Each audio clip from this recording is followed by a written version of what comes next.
ನಂದೊಂದು ರೀಸೆಂಟ್ ವಿಡಿಯೋದಲ್ಲಿ ಪ್ರಜಾಕೀಯದ ಐಡಿಯಾಲಜಿ ಚೆನ್ನಾಗಿದೆ ಅಂತ ಯಾಕೆ ಹೇಳಿದೆ ಅಂತ ನಿಮ್ಗಳಿಗೆ ಗೊತ್ತಾಗಬೇಕು ಅಂದ್ರೆ ಈ ವಿಡಿಯೋನ ನೋಡ್ಕೊ ಬನ್ನಿ. ಇವತ್ತಲ್ಲ ಇನ್ನು 20 ವರ್ಷದ ಮೇಲೆ ಆ ಬಿಡದಿ ಜನ, ಬೆಂಗಳೂರು ದಕ್ಷಿಣ ಜನ ನನ್ನನ್ನು ನೆನೆಸ್ಕೊಳ್ತಾರೆ.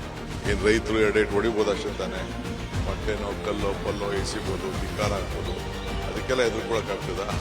DK ಶಿವಕುಮಾರ್ ಏನ್ ಹೇಳ್ತಾ ಇದಾರೆ ಅಂದ್ರೆ, ರೈತರು ನಂಗೆ ಕಲ್ಲಲ್ಲಿ ಹೊಡೆದ್ರು ಪರವಾಗಿಲ್ಲ, ಆದ್ರೆ ನಾನು ಬಿಡದಿ ಟೌನ್ಶಿಪ್ ಪ್ರಾಜೆಕ್ಟ್ ಮಾಡೇ ಮಾಡ್ತೀನಿ ಅಂತ. ಸುಮಾರು 9600 ಎಕರೆ ಜಮೀನ ರೈತರಿಂದ ನಾನು ತಗೊಂಡು ಈ ಪ್ರಾಜೆಕ್ಟ್ ನ ಮಾಡೇ ಮಾಡ್ತೀನಿ ಅಂತ ಹೇಳ್ತಾ ಇದ್ದಾರೆ. ಇದೇ ಜಾಗದಲ್ಲಿ ಪ್ರಜಾಕೀಯ ಇದ್ದಿದ್ರೆ ಏನ್ ಮಾಡ್ತಿದ್ರು ಅಂತ ನಿಮಗೆ ಡೀಟೇಲ್ಡ್ ಆಗಿ ಹೇಳ್ತೀನಿ. ಅವರು ಸೋಷಿಯಲ್ ಮೀಡಿಯಾ ಅಥವಾ ಅವರ ಆಪ್ ಯೂಸ್ ಮಾಡ್ಕೊಂಡು ಒಂದು ಪೋಲಿಂಗ್ ನ ಮಾಡಿರೋರು. ಬಿಡದಿ ಟೌನ್ಶಿಪ್ ಪ್ರಾಜೆಕ್ಟ್ ಬೇಕಾ ಬೇಡವಾ ಅಂತ ಆ ರೀಜನ್ ನ ಜನಗಳ ಹತ್ರ ವೋಟಿಂಗ್ ನ ಮಾಡಿಸಿರೋರು. ಇಲ್ಲಿ ಆ ರೀಜನ್ ನ ರೈತರುಗಳಾಗಿರ್ಬೋದು ಅಥವಾ ಆ ರೀಜನ್ ನ ಜನಗಳಾಗಿರ್ಬೋದು, ಅವ್ರುಗಳು ಡಿಸೈಡ್ ಮಾಡ್ತಿದ್ರು ಈ ಪ್ರಾಜೆಕ್ಟ್ ನಮ್ಗಳಿಗೆ ಅವಶ್ಯಕತೆ ಇದೆಯಾ ಇಲ್ವಾ ಅಂತ. ಆದ್ರೆ ಇಲ್ಲಿ DK ಶಿವಕುಮಾರ್ ಅವರು 50 ರಿಂದ 60 ಜನ ಒಂದ್ ಕಡೆ ಕೂರಿಸಿ ಸುಮಾರು 80% ರೈತರು ನಮ್ಮ ಈ ಪ್ರಾಜೆಕ್ಟ್ ಗೆ ಒಪ್ಪಿಗೆನ ಕೊಟ್ಟಿದ್ದಾರೆ ಅಂತ ಹೇಳ್ತಾ ಇದ್ದಾರೆ. ಆದ್ರೆ ಅಲ್ಲಿರೋ ರೈತರುಗಳೆಲ್ಲ ಈ ಪ್ರಾಜೆಕ್ಟ್ ನಮಗೆ ಬೇಡ ಅಂತ ಅಪೋಸ್ ಮಾಡ್ತಾನೆ ಇದ್ದಾರೆ.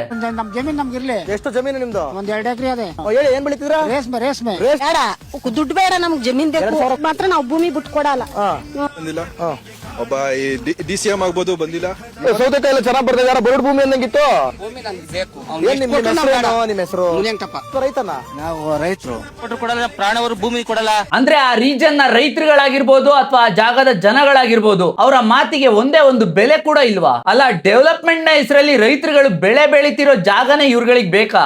ದಿನ ದಿನ ತಿನ್ನೋರ್ ಸಂಖ್ಯೆ ಜಾಸ್ತಿ ಆಗ್ತಾನೆ ಇದೆ, ಹಂಗೆ ಬೆಳೆಯೋರ್ ಸಂಖ್ಯೆ ತುಂಬಾನೇ ಕಡಿಮೆ ಆಗ್ತಾ ಇದೆ. ಇದೇ ತರ ಮುಂದುವರೆದ್ರೆ ಮುಂದೊಂದ್ ದಿನ ಎಲ್ಲರೂ ಮಣ್ಣು ತಿನ್ನೋ ಪರಿಸ್ಥಿತಿ ಬಂದೇ ಬರುತ್ತೆ. ಇಲ್ಲಿ ನಾನು ಪ್ರಜಾಕೀಯ ಪಕ್ಷಕ್ಕೆ ಸಪೋರ್ಟ್ ಮಾಡ್ಕೊಂಡು ಮಾತಾಡ್ತಿರೋದಲ್ಲ, ಆದ್ರೆ ಪ್ರಜೆಗಳ ಒಪಿನಿಯನ್ ಕೇಳೋ ಒಂದು ಸರ್ಕಾರ ಬರ್ಬೇಕು ಅಂತ ಹೇಳ್ತಾ ಇರೋದು. ನೀವುಗಳು ಬಿಡದಿಯಲ್ಲಿ ಈ ತರ ದೊಡ್ಡ ದೊಡ್ಡ ಪ್ರಾಜೆಕ್ಟ್ ಕೈ ಹಾಕಕ್ಕಿಂತ ಮುಂಚೆ ನಮ್ಮ ಬೆಂಗಳೂರಲ್ಲೇ ಜನಗಳು ಬೀದಿಯಲ್ಲಿ ಬಿಸಾಡ್ತಿರೋ ಕಸದ ಸಮಸ್ಯೆ ಆಗಿರ್ಬೋದು ಅಥವಾ ರೋಡ್ ಅಲ್ಲಿ ಬಿದ್ದಿರೋ ಗುಂಡಿಗಳಾಗಿರ್ಬೋದು, ದಯವಿಟ್ಟು ಈ ತರ ಸಮಸ್ಯೆಗಳನ್ನ ಫಸ್ಟ್ ಬಗೆಹರಿಸಿ ಆಮೇಲೆ ಆತರ ದೊಡ್ಡ ದೊಡ್ಡ ಪ್ರಾಜೆಕ್ಟ್ ಗಳಿಗೆ ಕೈ ಹಾಕಿ ಅಷ್ಟೇ.